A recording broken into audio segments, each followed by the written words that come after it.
So that game is to the trash. Can you help me create this game? And then John and I got together and started working on it. Amazing. Woo! And then we have history. So I want to pop over to Elizabeth for a second, and I want to talk about how you got involved with the game, because I think it's pretty incredible you were the first playable female character in the game, Sonya Blade. Let's give it up for that.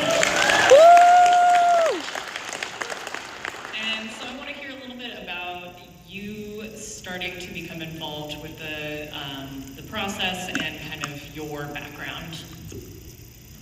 Well, first of all, they had done most of what Dan was just saying. Most of it was done as far as the moves and all these guys being together. And then I guess it was more of maybe a bit of an afterthought, like we should get a female involved. I don't know, but is that right? It was like later you said we should have a female. We had a lot of different characters. John had created a lot of different characters that didn't show up, or different versions that we changed to get a better grip of the game. John was he really wanted this game to be done. So he always would listen to the best idea, even if it wasn't his, and be like, hey, there were briefly, sometimes there would be an idea and somebody else had an idea, and then he'd overrule that idea to put in your idea. So he was always looking for the best. So that's why he was like, man, we got to put a female in the game, because that would be really cool to have an actual female who could kick your ass. So we worked together at Lakeshore Athletic Club. All of us either worked or worked out at Lakeshore Athletic Club in Chicago. And I taught the fitness classes there. And so that's when Danny asked me if I wanted to be a part of the game. And I'm like, sure, sounds good. I think I was taking class from him at the time, martial arts class, and teaching aerobics classes at the health club. So that's how we got involved. My background was mostly as a modern dancer at that time, and did some acting, but primarily modern dance. And so that's how we got it. Yeah. Well, thank you for, contributing, because I feel like you definitely are part of this very enduring legacy, and thank you for the female contribution. I feel like a lot of people really looked up to you, so yeah. So getting back into, speaking of martial arts, I want to learn a little bit more about the different kinds of martial arts that you guys practice and things that you kind of brought into the game from the different forms. Yeah, Carlos, talk to me. I faked everything. Fake it till you make it, baby. Fake it till you make it. No, my brother's 9 years older than me. Real quick history. Always looked up to him. Always saw him working out, doing martial arts. You're a young kid growing up. So eventually, just started working out with him. And then eventually met Ho-Sung. And then we would all work out together. We would like primarily the Chinese fighting styles. So, but eventually for Mortal Kombat, Deadly Alliance, Armageddon, and Deception, you had this change style. So I was tasked with another guy, Nigel, to do all the combat, design for all the different change styles.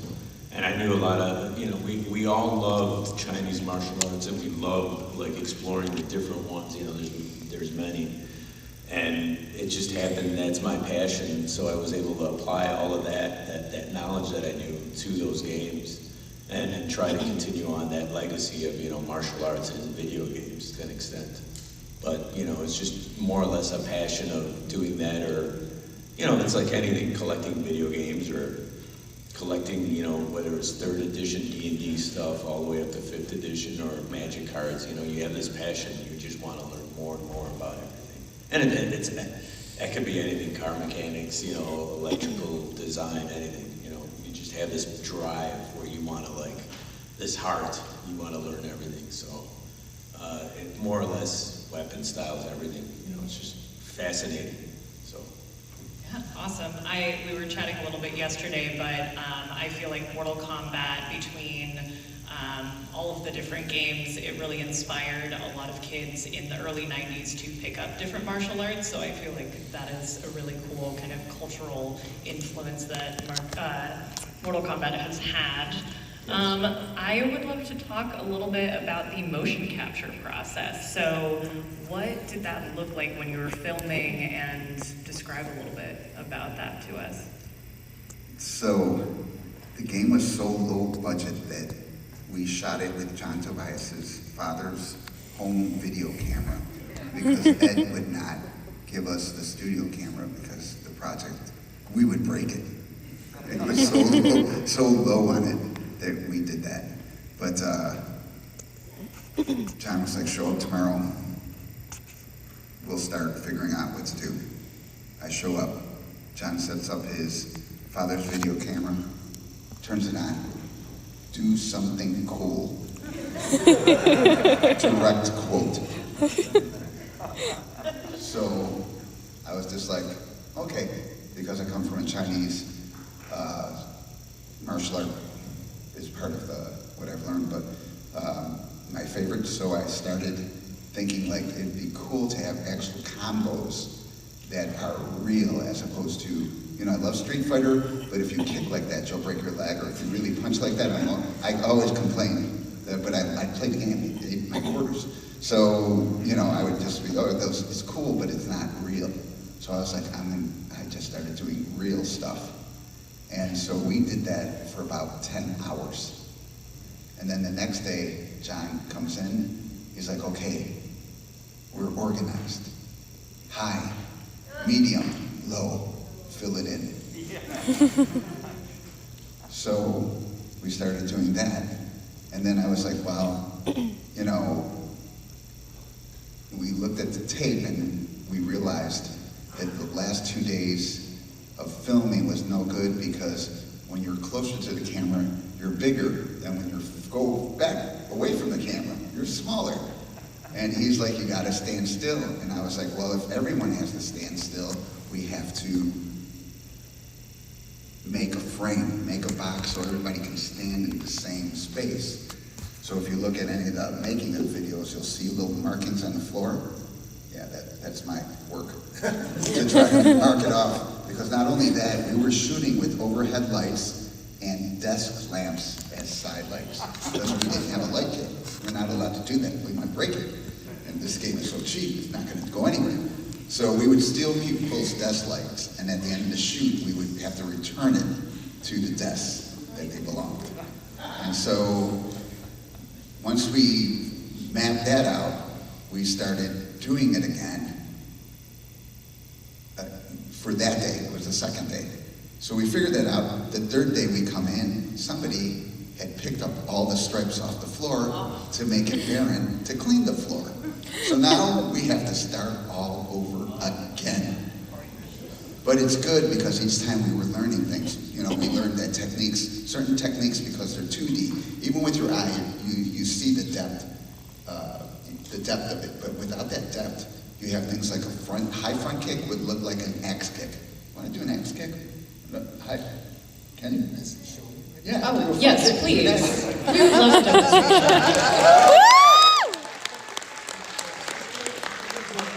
Yeah, work it out. He's going to do a front kick, and then what we call an axe kick. And he's got jeans on, so maybe not so high. But should I be facing them or facing you guys? Face it this way, face so they get like a, because this is what we're looking The at. front kick is this, and the axe kick is this. That's what you're saying. Yes. And then So those movements on camera, a regular camera, look the same. And then the axe kick actually comes in this way and then comes down, but you won't see it because you're this, as opposed to seeing it from this angle. And that's what Yeah, the depth. There's no I don't depth. get the depth of it. So, but we didn't know that at the time. So Thank you so much. Awesome! We make it work for us. we're filming each single move 50, 60 times. But we don't know that that technique is different until later on when we looked at the camera and realized like, holy crap, it looks the same. We just wasted 20 minutes here. But that's only one technique. We did that for every flipping kick and every flipping punch and palm and different shapes of the hand. I would be doing this, and we'd film it, and we'd be like, oh, we can't really see that. Oh, can we see this? I think I can see that. Do that 50 times. So from this to this, and then to this. And then we're like, oh, we can't really see the fingers. Can you see the fingers like that? Yeah, 50 of this, but we already did 50 of this. So we were just experimenting with stuff and trying to figure out what would look good. And then also I was like, I want a reaction for every different hit. And John is like, it would be cool if every hit had 4 different variations. Like we could hit and it's like a jab. We could hit a little harder and it barely knocks you back. We could hit you harder and it knocks you off of one foot, and we hit you really hard and it could knock you back, and then we could hit you really super hard and knocks you on the floor. So we filmed 50 of that for every single kick and punch, trying to figure out what we're doing. And at the end of the day, because it's a cheap product, we erased the tapes to use over again. Oh.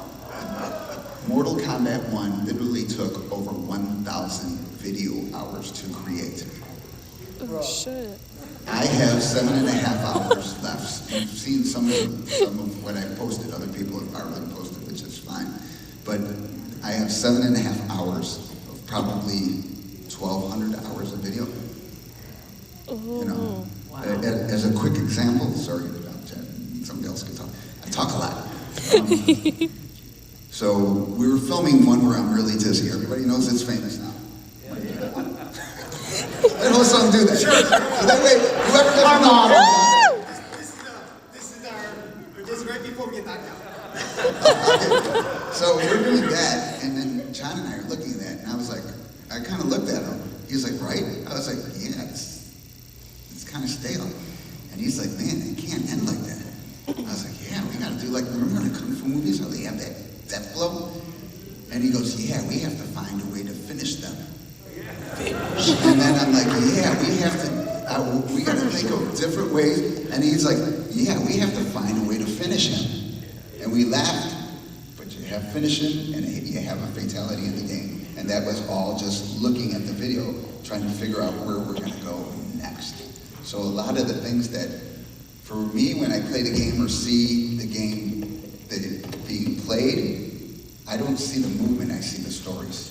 I'm like, oh, I remember how we came up with that, what we took to come up with that, or how that was created, or who was there when we were creating stuff, or, you know, and again, I'm gonna hand it over. Yeah. Liz, when I gave Liz her fatality, really quick, Liz her fatality, I'm like, John, she's gotta get a kiss of death. John is like, no, we can't do that, we can't have sex in the game. I'm like, John, I punched somebody's head off. Carlos electrocuted you. Rich ripped out your heart. We put some guy on fire and we ripped out somebody's spine, but she can't kiss anybody. He's like, no. He's like, if management finds out, if Ed finds out, or anybody finds out, they're gonna shut us down because we can't have sex in the game. So I was just like, okay, blow a kiss. It looks like a butterfly, she hits it, and you blow up. And he's like, we can do that. And then Liz turns around and looks at me and she's like, why do I have to kill somebody? Why can't we all be friends? Why can't I just give them, why can't I give them a Friendship. flower and it's all friends? Everyone laughed, but we got the friendship in the second game. Oh, that is true. Yeah, that's great. I was just about to ask about fatalities, so thank you for making that transition for us. So I want to dive more into Ho-Sung, you're an action star. So yeah, clap for that. Great Turtles, Drunken Master. So how did the filming process differ from those projects to this project? Okay, the Turtles was the hardest thing in the world, to this day still, right? That's many years ago. So imagine having 40 pounds of weight on you. You can't see because you have the helmet on. And the thing in the back, the shell, throws your center off, right? So you can't do anything. You try to do a butterfly kick and you feel awkward. You try to do a butterfly twist and you can't do it. So that was the hardest thing to do in the world. So doing Mortal Kombat was a breeze. I know Danny speaks about a lot of hours and that's good, but he's not sweating 6 pounds a day. He's just doing movements, which is okay. But in terms of the filming of Mortal Kombat, they had actually, before I got there, they had actually done everything that was needed to do. So when I got there, it was actually pretty easy. So it was like, I think, 3 or 4 days of filming, and that was it for me. So my part was actually very easy relative to everything else I've done. But I think for their part, it was kind of difficult, putting everything together. So yeah, for me, it was easy. Well, some wanted to go last because he wanted to one-up everybody. He wanted to see what their special moves were and create a better special move. Because Liu Kang should be the best. Right? Yes! Woo! Just what I thought. And then, Carlos, you have also worked kind of on like the back end of the motion capture, so I was going to ask you to talk a little bit about that. Yeah, I was in game development at Midway and at NetherRealm up to the MK1 game. About halfway through, I retired, but more or less Midway back in, this has got to be like 98, 99, when we moved into the new building. We had 2 guys who had purchased a Vicon motion capture system. And from that day forward, I was interested in motion capture, you know, putting the infrared markers on and then solving data and, you know, seeing where everything is in 3D space and attaching that to a character. I eventually had to learn the system by myself, me and another guy, Richard Ho, who ended up going to, I think, Robomoto and a bunch of other places. Him and I actually worked on Special Forces and Mythologies. And what we did was we ended up learning that back in the day, they didn't have YouTube. So they had this huge, thick manual of like how to set up the system. And I had to read that in less than 2 weeks and know how to get the system up and running, you know, back in the day. Because it's very competitive back in, you know, the early 2000s, just, you know, producing video games and game development. You always tried to stay on that cutting edge. But eventually we moved over to the motion analysis system. And it's a very inexpensive system. We had close to 70 plus cameras. But I was able to, as the martial artist, get in the suit, also calibrate the system, and set up the system and know where everything's at and how it works. And if anything ever broke down, myself or the tech, Freddie Palma at the time, we would like track it all down. Then once we were done, I could clean the data up, and I could also animate the data, so it was good to know like the whole pipeline process. And in addition to that, I think we discussed this yesterday, I did a lot of concept work because I went to art school, the American Academy of Art, for 2 years and got an associate's in illustration, and they called it electronic design back in the early 90s, you know? Exactly, ooh. So, you know, I was able to sketch stuff out, do the combat design. I could do any part of with the exception of programming, but now with Unreal 5, you can just plug stuff in and it's pretty much easy. Anybody can, you know, make their own video game.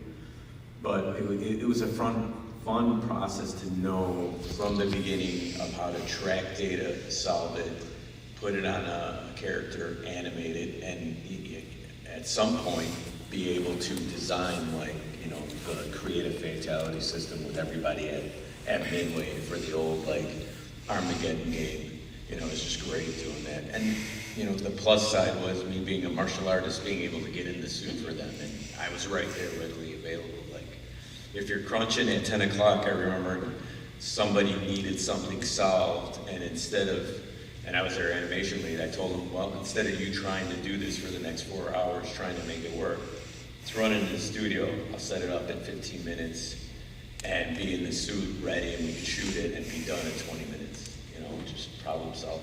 So. That's awesome. Thank you. Yes, I was going to say I have, since we started a couple minutes later, I don't know, the powers that be, do we have a little bit of wiggle room for the cutoff time? Yeah? I had 2 quick questions, and then I was going to open it up. So, first question is, what is the most interesting piece of merch that you guys have seen? Like MK merch. MK merch, or what's the most interesting? Or like collectible. thing What is the most interesting Mortal that you Kombat signed? collectible? Yes. Both? What have we seen or what have we signed? Because I've signed some weird stuff. What do you think is the most interesting? That's the question. Okay. I think yesterday was something, everybody here signed, like I had that statue marquee for MK9, I think it was. It was one of 70 rifles, remember that? Wow. Yeah. That was pretty good. And just different things, there's statues that are like, one of, I don't know, 10, and they're all handmade stuff. Just everything, we just love signing everything.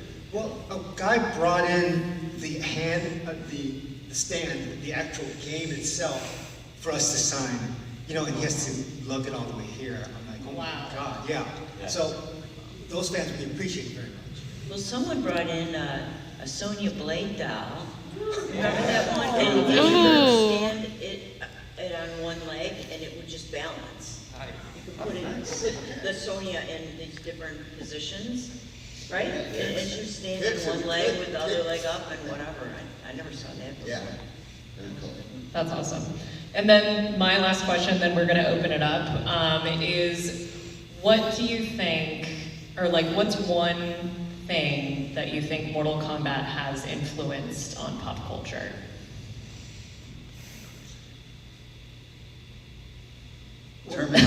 Terminology you can use in any situation. Finish him. Pizza. Finish him doing the dishes. Flawless victory when you have a birthday. When you drop it, flawless victory. Fatality. Yeah, friendship, toasty, a bunch of different things. Every situation. Yep. Like you see a sports show and you reference Mortal Kombat, right? Which is obviously would have never happened before. So I do think it seeped into pop culture, which is great, which keeps Mortal Kombat alive. So yeah, we're thankful for that. So, Klaus, do you want to take it? Yeah, do you guys have an open mic? Yeah. Yes. Yeah, I'll take it. Klaus will come down and ask you guys. In the meantime, let me say this. Yes, please. So I spent a little time in Oregon when I did Turtles 3. Have anybody seen Ninja Turtles 3? Turtles in Time? Thank you for watching it. So we did it in Astoria, Oregon. I don't know if you guys know that, in Seaside. Yeah. Had the best time of my life. Danny spent a little time there, and so was Carlos. But we were in Seaside in May, June, and July. I think this is 92. And had the best time. So thank you guys for being such great hosts here. Thank you for coming. Do we have any questions? Just stand up. Somebody stand up. Okay, we're gonna go boom, boom, boom right here. Go ahead, sir. I was just wondering, who thought up the fatalities, or most of them? Me. Oh, really? There's a little bit of me in every character or special move. It was basically John and Ed mostly John, sometimes Ed, would do the adjusting, because I would do it like if I was gonna really do it, and then they'd be like, okay, well, you have to extend it here because there's certain hitboxes, or we're gonna do this, like Hosan's bicycle kick was literally sideways at the time, like if you're really gonna do it, you're gonna do it like this, not like he did it, but it got changed because it's easier to cut out because there's no such thing as Photoshop the other way. It would take forever, so little things were adjusted, but the majority of like special moves or something like that, I had or the actor, the personality we're working with. Because a lot of times, it's easier to act like yourself. So it wasn't like, there was no action, like you gotta act like this. And by the way, there was no mention of Jean-Claude Van Damme ever being in the Mortal Kombat, the first Mortal Kombat while we were filming.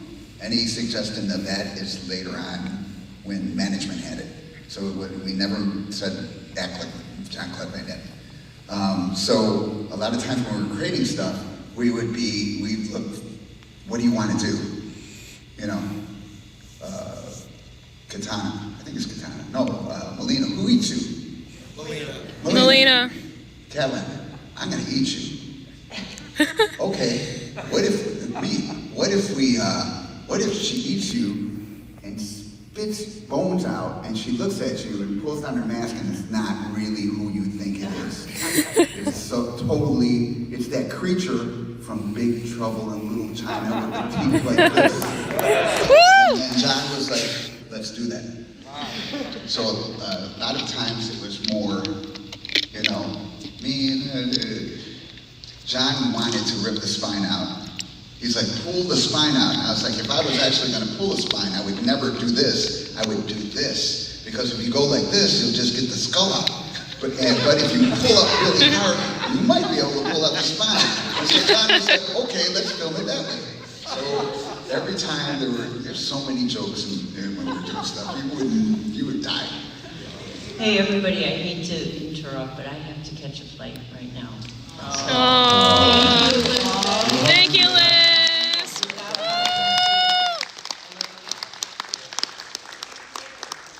Love you, Liz. This one's for Osan. Yes. By the way, I loved you as a superstar WMAC Masters. Thank you for watching. Appreciate it. Fantastic show. Part of my question is actually, I was wondering, with the 94 Senate hearings about video game violence, did this have any sort of impact on your career, negative or positive? Like, did you get a bad boy sheet because of it? Yeah, so in fact, even during the show, we couldn't do certain things. Like, I wanted certain moves and certain choreography, and they were like, no, it's too violent. Because we did Mortal Kombat, I thought I could do anything I wanted, but no, you cannot. And so because of that, they tamed everything down a little bit in WC Masters, which is fine because it's more for kids, right? Although I guess Mortal Kombat was supposed to be for kids. So who's to say? But yeah, and you know, like we did an interview with USA Today, and they, you know, talked about the violence. And at the end of the day, my opinion is, you know, we know better. Like, we know it's a video game, we know it's a movie, so I don't think that should influence in terms of like, hey, should we tone down the violence a little bit, this and that. The people, I do have enough faith that they know better. Unfortunately, I think the higher-ups have a different opinion. Well, thank you. Yeah, so I have a question for Daniel here. Do you have any regrets about appearing in the infamous Bloodstorm ad? So John called me up and says, hey, Alan Noon, who used to work on Mortal Kombat 2, got a better job at a different company, but he wants you made an advertisement. Will you do it? And I was like, well, are they going to pay me? And he goes, I don't know. You need to go ask Ed Boon. And so first time I've ever been, I've only been in Ed Boon's office once. This is it. I go in there, Ed, this Alan wants me to do this ad. Ed's like, they have money. Think of a number, give it to them. If they say yes right away, you ask for too little. That's my advice for him. He's like, if they're gonna pay you, you can do it because you don't really work for the company. So the Bloodstorm advertisement was given to me by the guys at Midway. That's cool. So I know that a lot of people are like, oh, you got fired for it. How can I get fired for it when they're the ones who actually got the job for me? But did you like doing the ad? Oh yeah, they give me $3,000 for like 4 hours. and this is like 1990. So it was real. That's a car, basically. Yeah, that's a lot of money back then. Because I was just like that. And guess what? They said yes right away. He should have doubled his price. So my question is, as the story of Mortal Kombat's evolved over the years, from the very simple tournament where any fighter could have been the winner, but it led to Liu being the main. Which is what it should have been all along. But over the years of working at Midway Games, NetherRealm, you know, seeing how the story's evolved over the years, how have you guys felt about the direction of it? I personally think it's perfect. I don't, for me personally, there's my personal opinion, don't mean to offend anybody. I think they should have let John continue to develop the story. I don't think they should have gotten rid of him. You know, just, you know, he was the main creator behind it. It was his baby. Sure, we came up with ideas, you know, the rest of the guys and us came up with ideas, and sure, I'm sure programming is difficult, and he did all the programming for it, but John was the main conception of it. You know, I came up with the Lin Kuei, putting them in the way Scorpion Sub-Zero look. I put that in, but John really collaborated and made changes to it, so collaborated on it, and also he was always willing to listen to your ideas to make the game better. So it was all about making the game best, and I don't think they should have ever gotten rid of him. I don't think that was fair. Yeah, one last question. And he didn't change it, and I still say that. Carlos and Daniel, I'm a big fan of the 2007 film, Press Start. Can you share any memories or anecdotes from that? You want me to answer? No, once again, it's great working with, you know, your family. I love it. You know, working with my brother every day, I could do this every day. You know, because we sorted our things, and it's not differences. Every sibling has this rivalry in the beginning. You know, like, and plus I was a little brat, you know, and he had to put up with me. So I love doing that. But Press Start was, I think, a one-day affair. I was still working on the end of Deadly Alliance and the beginning of Deception, so I was crunching a lot. So I had to make time to go over to Daniel's Wushu Academy, and we would film there. But it was just so much fun, and it was, once again, it felt like an MK, because we were just, you know, oh, you have to say these lines and this and that, you know, because I didn't have the chance to study my stuff.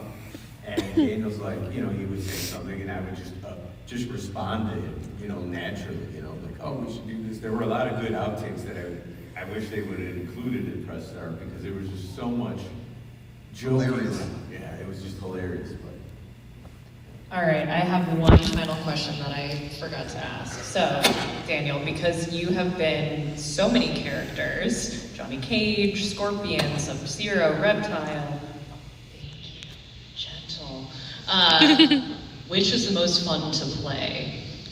It's all, even though I had a big hand in the creation of, well, all of, I liked who they, but later on they named Johnny Cage. He's the father of all MK characters. We shot with him for 3 months and every single move imagined to create the game. So he really laid the foundation of the whole game. So, yeah, plus it looks like me.